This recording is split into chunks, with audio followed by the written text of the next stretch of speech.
নাম ডেকে লুট। কুলতলিতে প্রতিবেশীর নাম ধরে ডাকতে ডাকতে বাড়িতে পৌঁছয় ডাকাত দল। মহিলাকে বেঁধে রেখে লুটপাট চলে। পুলিশের প্রাথমিক সন্দেহ, ভুল করে পাশের বাড়িতে ঢুকে পড়ে ডাকাত দল। প্রতিবেশীর ঘরে থাকা 1 লক্ষ টাকায় টার্গেট ছিল দুষ্কৃতীদের।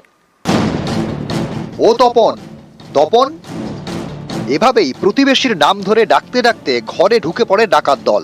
তারপর মিনিট 15-এর অপারেশন, মহিলাকে বেঁধে রেখে লুটপাট। দক্ষিণ 24 পরগনার কুলতলিতে ডাকাতির ঘটনায় শোরগোল। বাড়িতে 3টে বাচ্চাকে নিয়ে সব বই পড়ে আসছিলাম, হঠাৎ দেখি না ঘরে ঢুকে বলছে এই যা সব চুপচাপ বলে সঙ্গে সঙ্গে কাপড় টাপড় দিয়ে মুখ টুকগুলো বাঁধাবাঁধি করেছে, বেঁধে আর সব জিনিস এগুলো সব লোটপাট করেছে, সব বার করে নিয়েছে। নিয়ে বাঁধা অবস্থায় এখান থেকে ফের টেনে টেনে নিয়ে গেছে। নিয়ে গিয়ে বলছে এই তাড়াতাড়ি দিয়ে নয়তো মেরে দেবো সব। ছুরি, বড় বড় ছুরি সব। কুলতলির গড়ানকাটি গ্রাম। রবিবার সন্ধ্যায় এখানেই লখাইঘাটার বাড়িতে ডাকাতি হয়। জানা গিয়েছে বাড়ির একটি ঘরে 2 সন্তানকে নিয়ে ছিলেন তাঁর স্ত্রী, অন্য ঘরে ছিলেন লখাইয়ের বয়স্ক মা।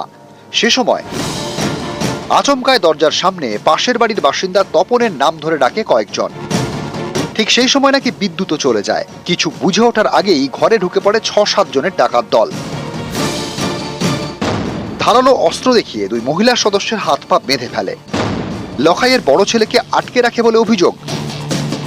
এরপর 15-20 মিনিটের মধ্যে সোনার গয়না ও নগদ টাকা নিয়ে চম্পট দেয় ডাকাত দল। পরে বাড়ির ছোট সন্তান মায়ের হাত খুলে দেয়। তারপরই খবর যায় পুলিশে। তদন্তে নেমে পুলিশের প্রাথমিক সন্দেহ, প্রতিবেশী তপনের বাড়ি লুট করার ছক ছিল ডাকাত দলের।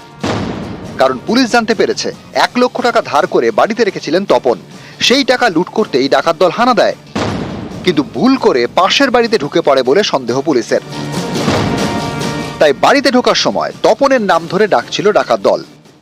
মিসক্রিয়েন্ট প্রথমে একটি বাড়িতে ঢুকে হাত পা বেঁধে বাড়ি থেকে 5,000 টাকা নগদ এবং একটি মোবাইল নিয়ে যায়, সঙ্গে আরো কিছু লোকজন ছিল। এই বিষয়ে আমরা অলরেডি একটা কুলতলি থানার প্রপার সেকশনে কেস করেছি, তো ইনভেস্টিগেশন প্রসেস স্টার্ট হয়েছে। নিউজ 18 বাংলা।